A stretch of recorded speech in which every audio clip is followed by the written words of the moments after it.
Saya pastikan panjenengan hidupnya gelisah, rumah tangga tidak bahagia, dan anak juga sering banyak permasalahan. Baik anak itu tidak bisa dinasihati, atau bandel, atau yang tidak membuat kita suka. Atau bahkan istri kita juga sering membantah dengan kita, melawan dengan kita. Itu karena dampak perang dari Allah dan Rasulnya. Ketika kita menantang Allah dan Rasulnya dengan riba, Allah memerangi kita dengan segala caranya. Beda ketika panjenengan sudah tidak ada urusan sama sedikit pun dengan hutang, sama khususnya hutang riba, sedikit pun panjenengan pasti kelihatan bahagia. Orang yang tidak punya hutang pasti hidupnya tentram. Walaupun mungkin naik motornya juga nggak begitu bagus, saya yakin bahagianya luar biasa. Karena mohon maaf, itu kami sudah mengalami sendiri, Bapak Ibu yang dirahmati Allah.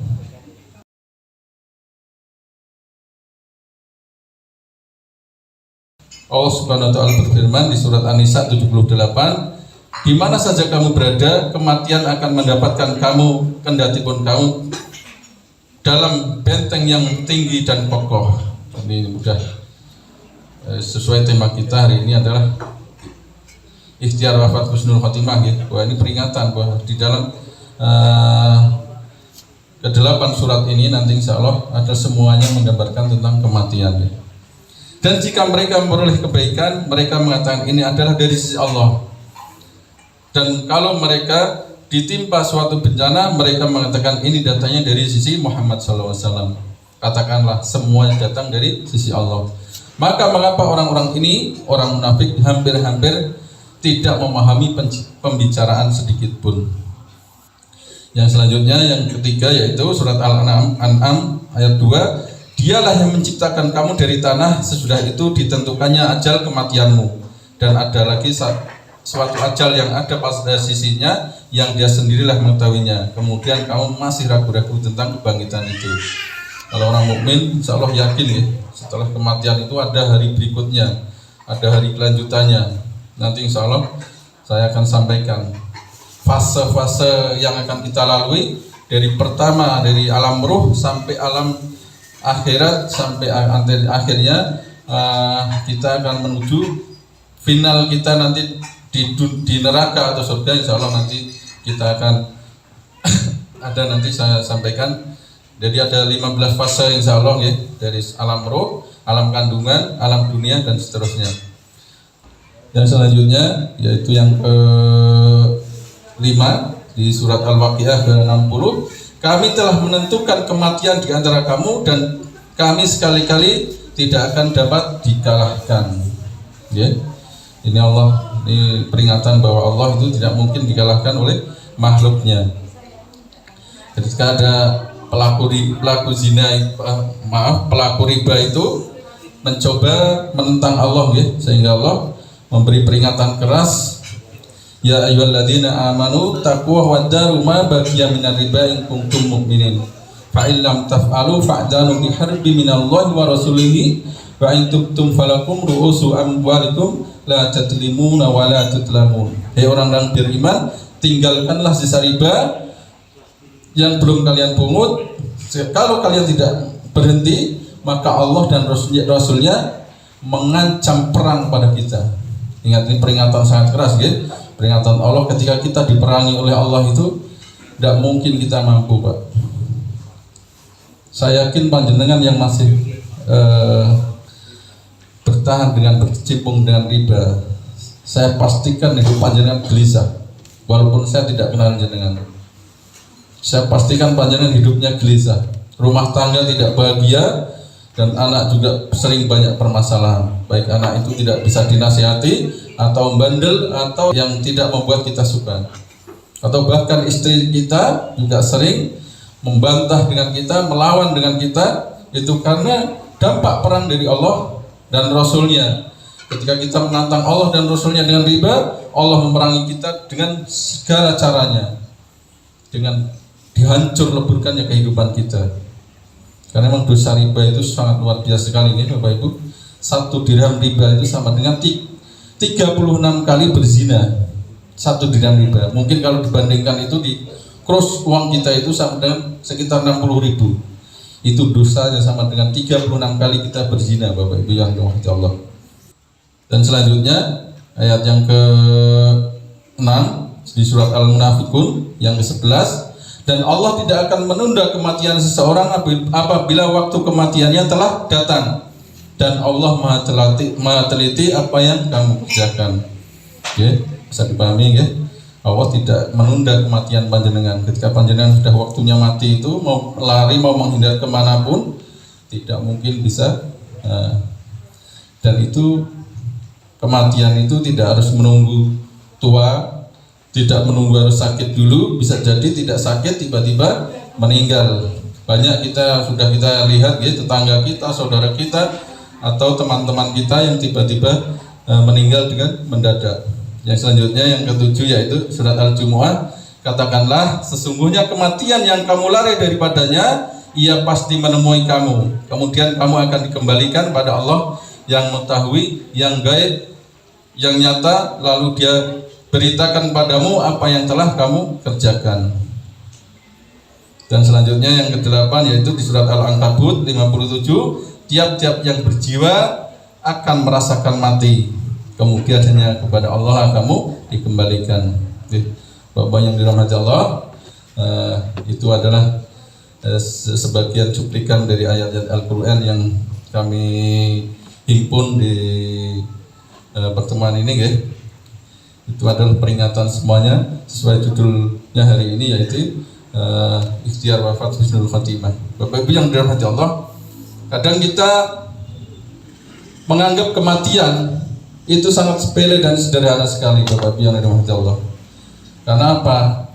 Kita tidak paham arah jiwa-jiwa kita ini, arahnya kemana dan tujuannya kemana, dan kenapa kita diciptakan oleh Allah juga, untuk apa sebenarnya kita kurang begitu paham. Atau mungkin hanya tahu tapi tidak menghayati. Bapak yang dirahmati Allah, bahwa sebenarnya Allah Subhanahu wa taala berfirman, "Wa ma khalaqtal jinna wal insa illa liya'budun." Tidaklah kami ciptakan jin dan manusia hanya untuk beribadah. Tapi kadang kita sudah melampaui kewenangan Allah sehingga kita yang perintahnya hanya untuk beribadah dibelokkan untuk mengejar dunia yang hanya semu. Kadang-kadang kita sampai mengejar dunia itu tidak dengan arah yang Allah gariskan, dengan cara yang melanggar. Contoh dengan kita banyak berhutang riba, dengan transaksi-transaksi haram, dengan penipuan, korupsi dan seterusnya yang Allah tidak ridho.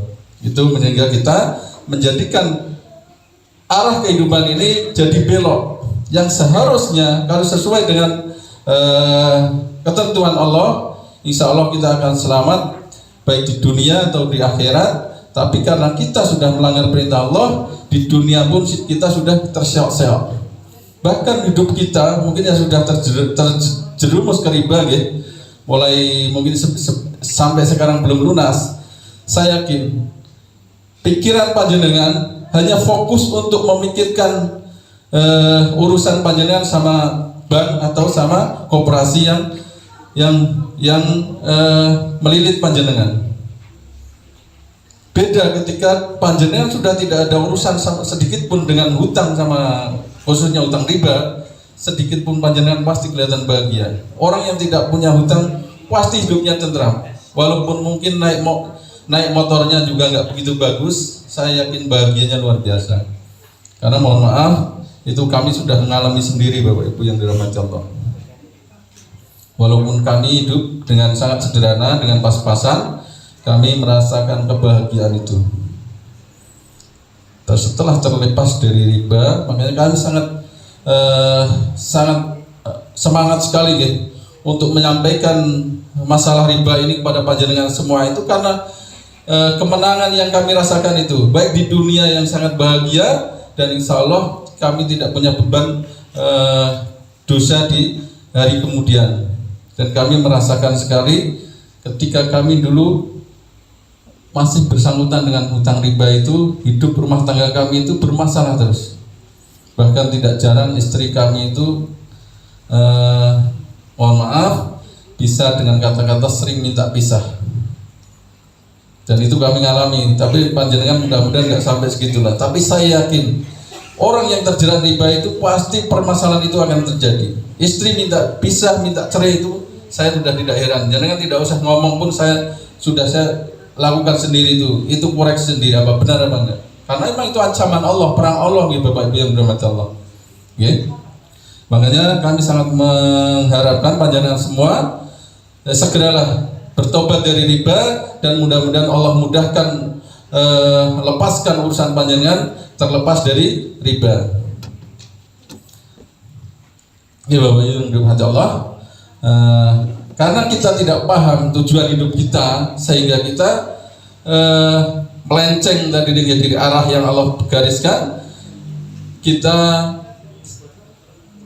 terseok-seok memikirkan untuk mengejar dunia dengan cara hutang, riba, dan berlomba-lomba untuk mencari berlomba dengan tetangga kita beli sepeda motor, beli tanah, beli rumah, sehingga kita sangat mudah sekali terganggu. Itu tetangga kita baru beli kulkas, kita harus beli kulkas yang lebih gede. Besoknya tetangga kita baru beli sepeda Vario, besok kita harus beli NMAX. Itulah kita disibukkan dengan cara-cara duniawi, padahal bukan itu kemauan Allah. Seperti yang tadi kita ucap, Allah Subhanahu wa taala berfirman, "Wa ma khalaqtal jinna wal insa illa liya'budun." Ketika kita berpatokan pada itu saja, insya Allah sudah. Rezeki itu Allah yang akan menanggung Bapak Ibu. Kalau rezeki jenengan Allah berikan karunia-Nya jenengan bisa beli NMAX, enggak kurang jalan dan tidak akan tertipu dan tidak akan tertukar. Allah tidak akan tertukar memberi rezeki panjenengan malah beli NMAX, pasti dengan segala caranya, dengan jalannya pasti jenengan diberikan NMAX. Jangan sampai jenengan memaksakan diri. Harus, kalau tidak bahasa kalau kita alami itu kan, kalau kita tidak ngutang itu tidak koyong batire, seperti itu ya. Jadi kita memaksakan harus yang sebenarnya kita tidak mampu, akhirnya dipaksakan harus mampu ya. Oke, Bapak yang dirahmati Allah, kita sebenarnya ada 15 fase perjalanan kita ya. Seperti kita pertama di alam roh, yang kedua di alam kandungan ya, di alam janin, dan ketiga di alam dunia yang kita alami sekarang ini, dengan akhirnya kita bisa terjebak, tertipu,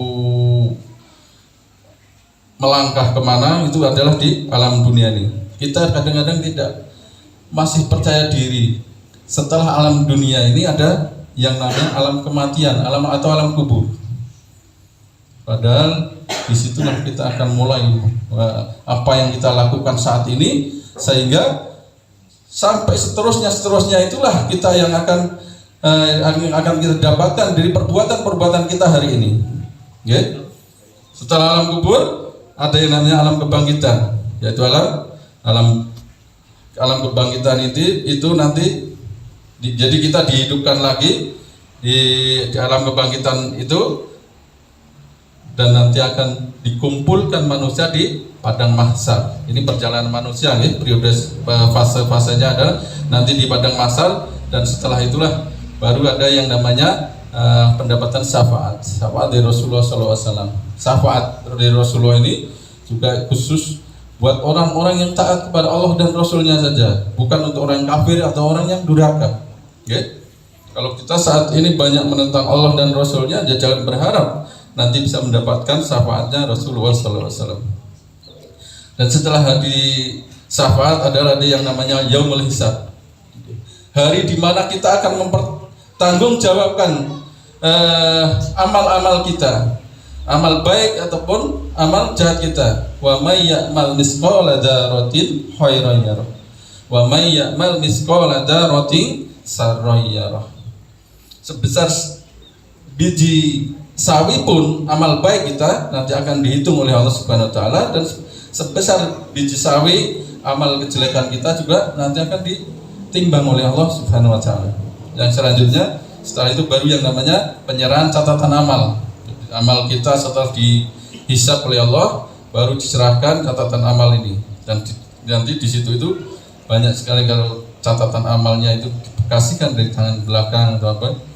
Sebenarnya ada pembahasannya khusus ini, tapi kami akan tidak bahas di saat ini karena mungkin waktunya yang kurang ya. Dan selanjutnya ada yang namanya mizan. Mizan itu ada yang sama dengan timbangan ya. Timbangan.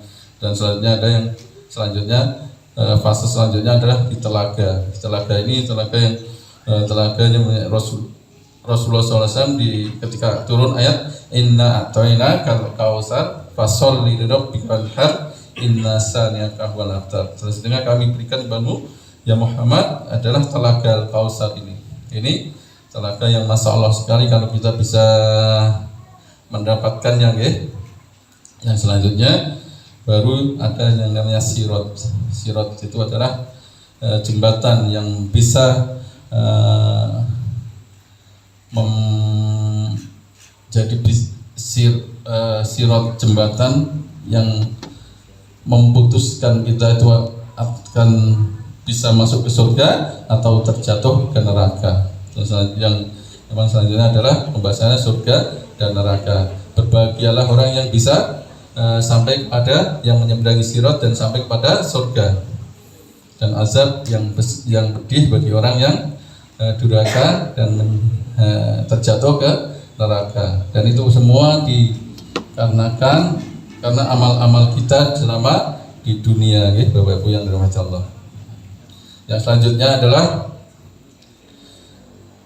tanda-tanda kiamat. Di sini disembunyikan waktu terjadinya kiamat itu sesungguhnya mengandung hikmah, maslahat, kebaikan yang bagi manusia, diantaranya adalah agar manusia senantiasa bersiap-siap untuk menghadapinya sehingga tidak bermalas-malasan dalam beramal. Ya. Bahwa kiamat itu memang ada yang dinamakan kiamat sugro, kiamat kecil. Kiamat kecil-kecilan adalah seperti kita tiba-tiba mati sendiri atau bencana-bencana yang dinamakan kiamat kecil, atau kiamat yang sesungguhnya nanti ada yang dinamakan kiamat kubro, kiamat yang sesungguhnya. Dan ini Allah Subhanahu wa taala merahasiakan kapan terjadinya. Bahkan Rasulullah SAW sendiri juga tidak diberitahu. Ketika Rasulullah SAW ditanya oleh malaikat Jibril, "Ya Muhammad, at-tadri man as-sa'ah?" kata, "Ya Muhammad, tahukah kamu kapan kiamat itu terjadi?" Rasulullah SAW menjawab, "Yang ditanya tidak lebih tahu daripada yang bertanya."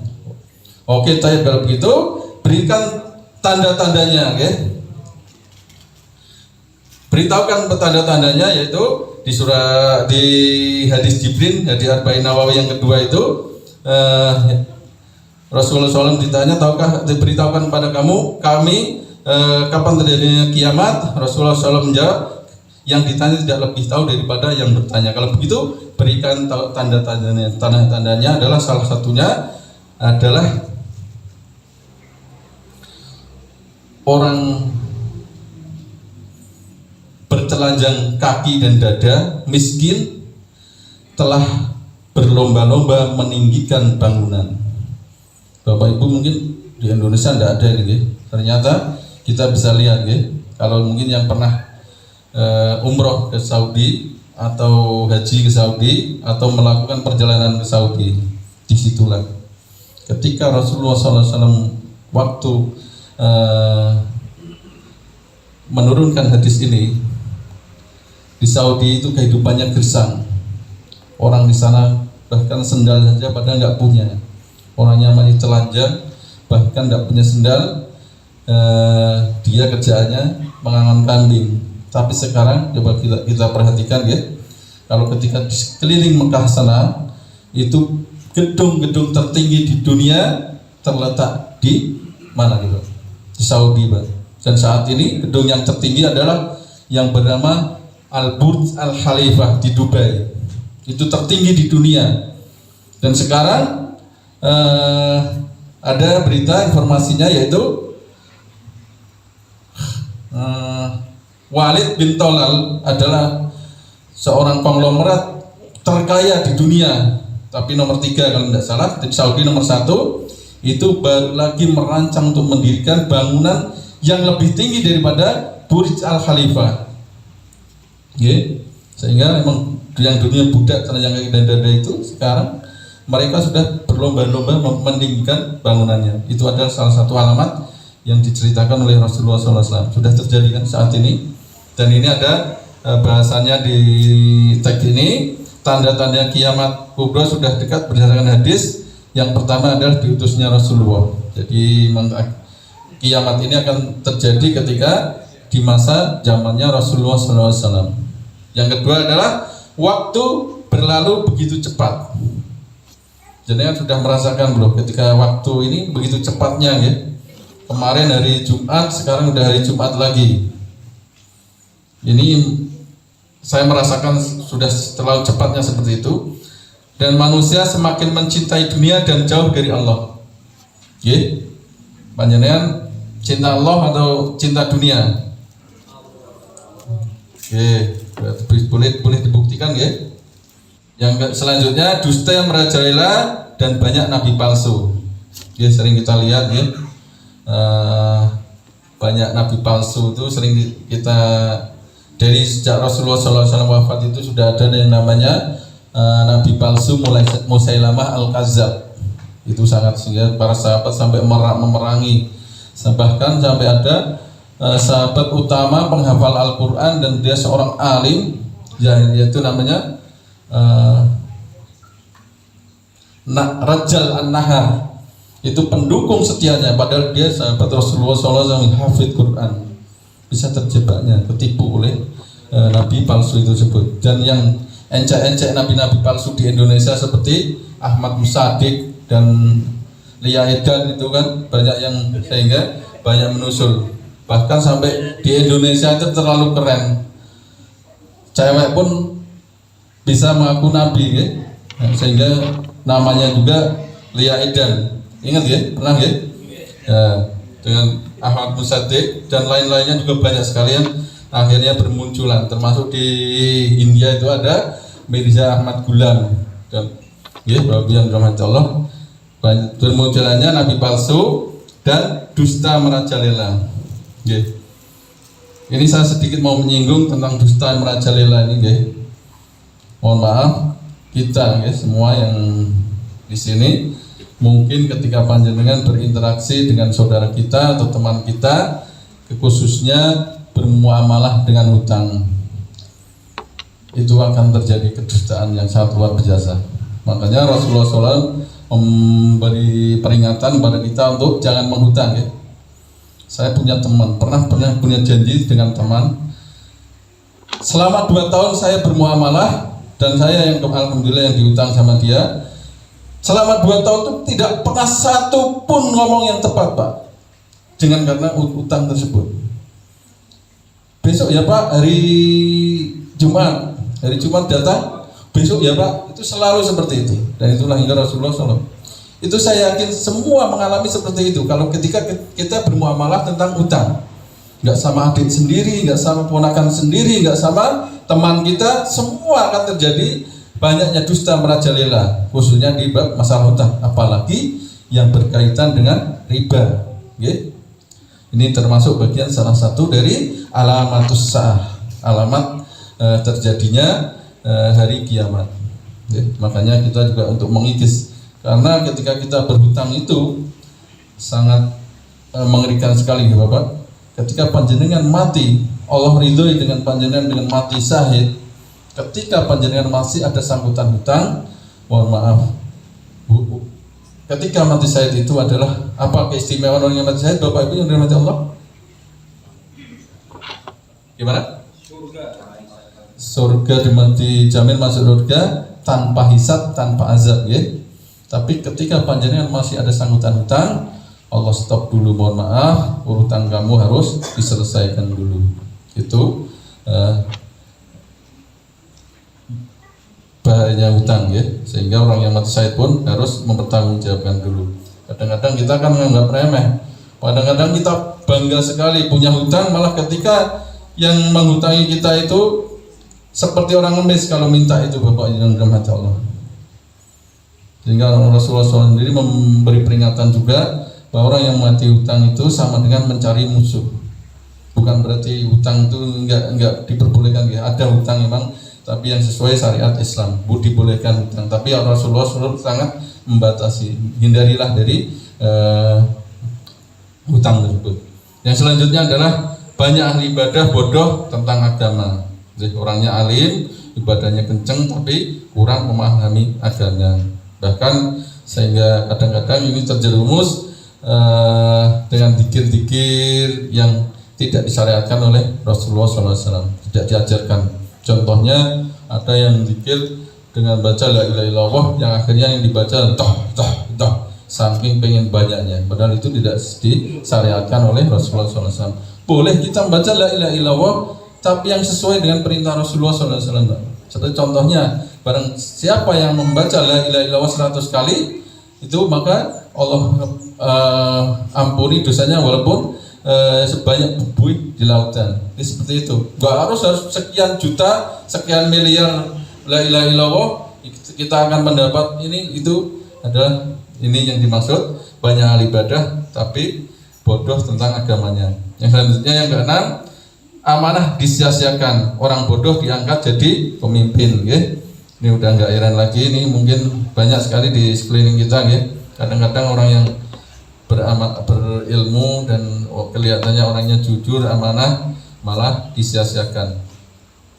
Yang ketujuh, fenomena kebodohan, merebaknya pembunuhan, perzinahan dan kecanduan khamr. Bisa kita perhatikan sekeliling kita.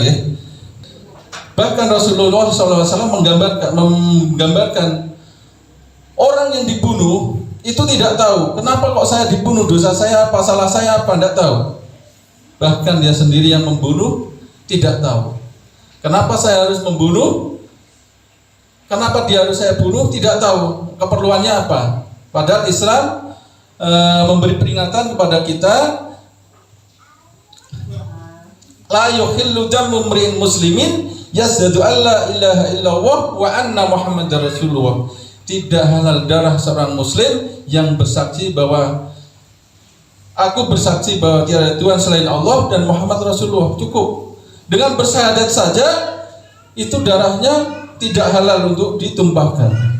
Bapak yang dirahmati Allah, sehingga ketika Rasulullah SAW ada perang, sahabat mengejar musuhnya itu, dan ketika udah kalah gitu, mau dibabat orang kafir itu, asyhadu an la ilaha illallah wa asyhadu anna muhammadar rasulullah, tapi tetap dibunuh sama sahabat tersebut. Akhirnya Rasulullah SAW marah. Kenapa kamu bunuh orang tersebut, katanya? Karena dia bersyahadat karena terpaksa, katanya. Rasulullah marah sama sahabat yang membunuh tadi. Apakah kamu sudah lihat jantungnya? Kamu buka jantungnya untuk tahu bahwa dia bersyahadat karena terpaksa. Rasulullah marah. Sampai segitunya Bapak Ibu. Tapi saat ini orang membunuh itu kayak bahkan dengan masalah sepele saja kita bisa melakukan pembunuhan.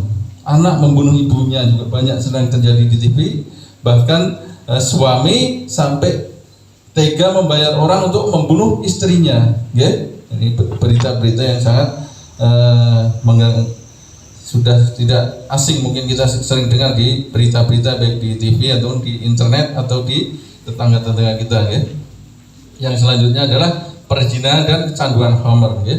Ini sekarang juga kadangkala pemuda-pemuda kita saat ini itu sudah nggak asing ketika ada berpacaran atau apa dan kecanduan khamr. Bahkan setiap pertemuan rata-rata pasti diselingi dengan khamr.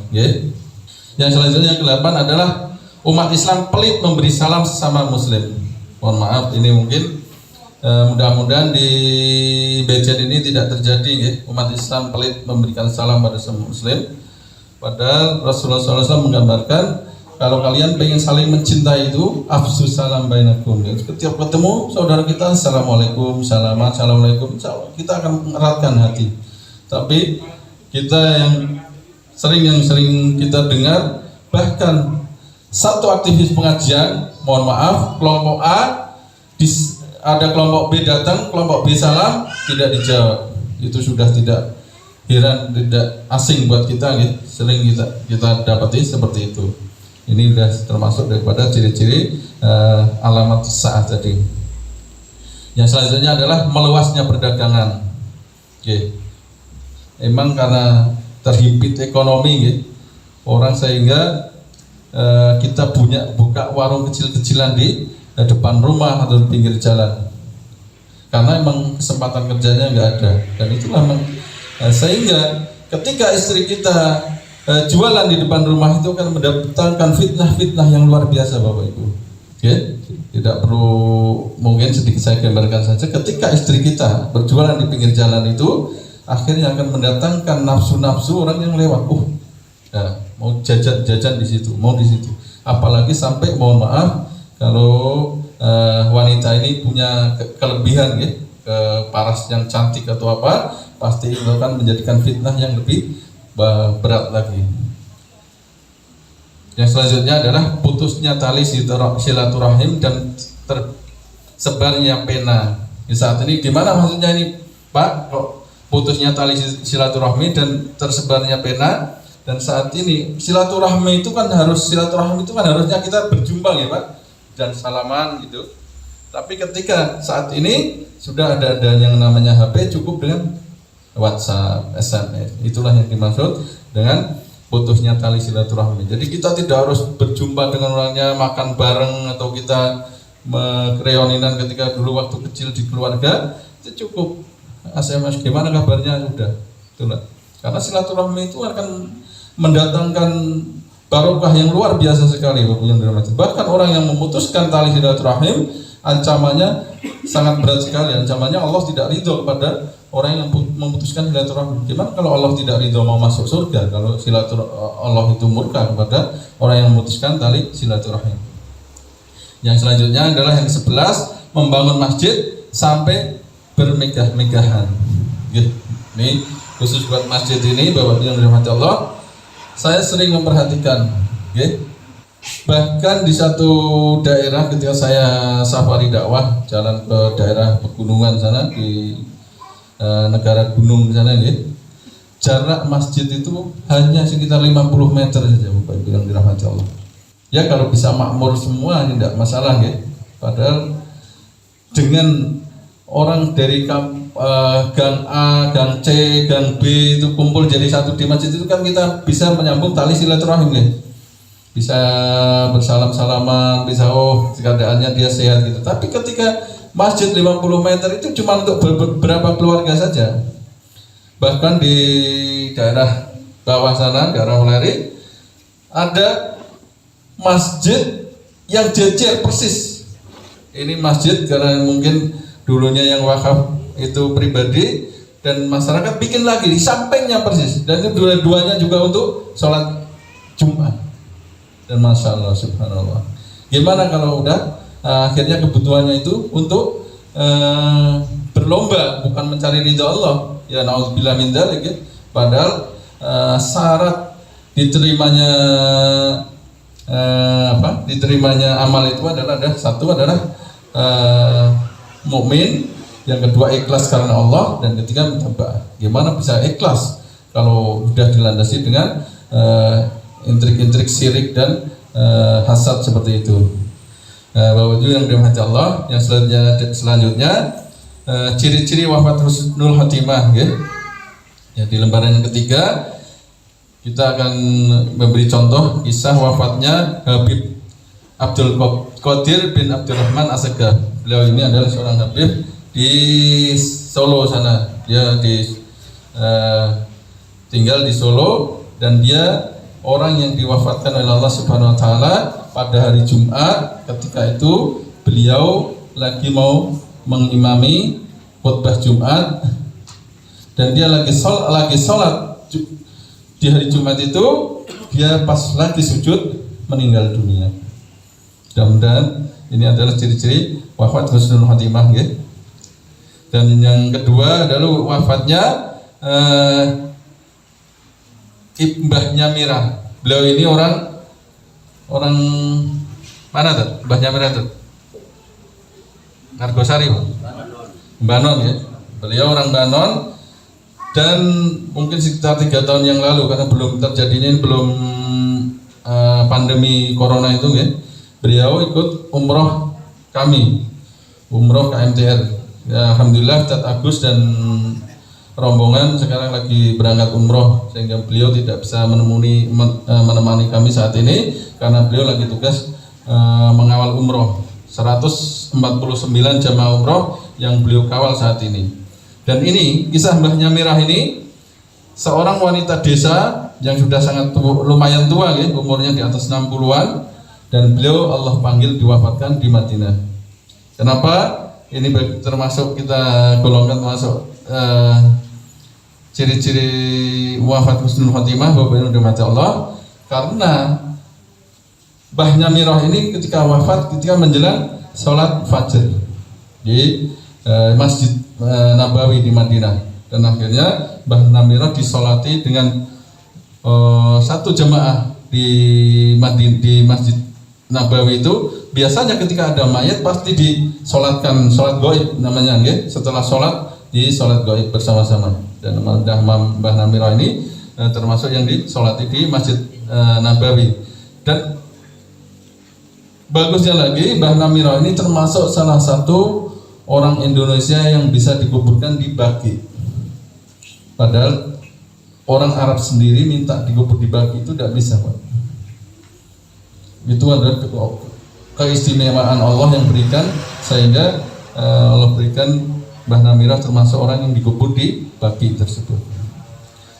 Dan kenapa beliau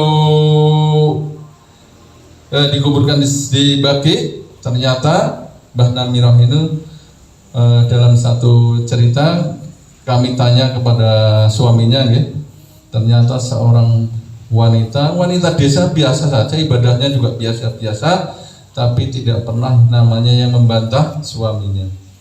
Ketika disuruh dibikinin kopi, tidak pernah membantah nanti dulu atau apa. Itu kata suaminya, dan tidak pernah membuat jengkel suaminya. Istimewanya seperti itu. Karena ketaatan seorang istri itu kepada suaminya, ya, dan ketaatan suami kepada kedua orang tuanya. Jadi jangan dibalik, ya. Nanti istrinya pengen taat kepada orang tua, tapi tidak minta izin dulu kepada suaminya. Seorang istri harus taatnya mutlak kepada suami, ya. Diperhatikan ada satu riwayat ketika seorang sahabat dalam rumah tangga itu, suaminya adalah ikut Rasulullah SAW berjihad fisabilillah, sehingga ketika ada kabar dari keluarganya, wahai fulanah, ibu kamu sakit katanya, tengoklah sebentar katanya. Lalu dia menjawab, tidak, kata suamiku tidak memberi izin. Akhirnya besok lagi datang lagi, ibumu lebih parah lagi sakitnya. Akhirnya tidak, kata suamiku tidak memberi izin. Sampai akhirnya yang ketiga, wahai fulanah, ibumu telah meninggal dunia. Saya belum berani keluar rumah karena suamiku tidak memberi izin. Sampai dari akhirnya Rasulullah SAW menggambarkan, dengan wanita yang taat seperti itu, dosa ibunya akan diampuni oleh Allah Subhanahu wa taala. Okay?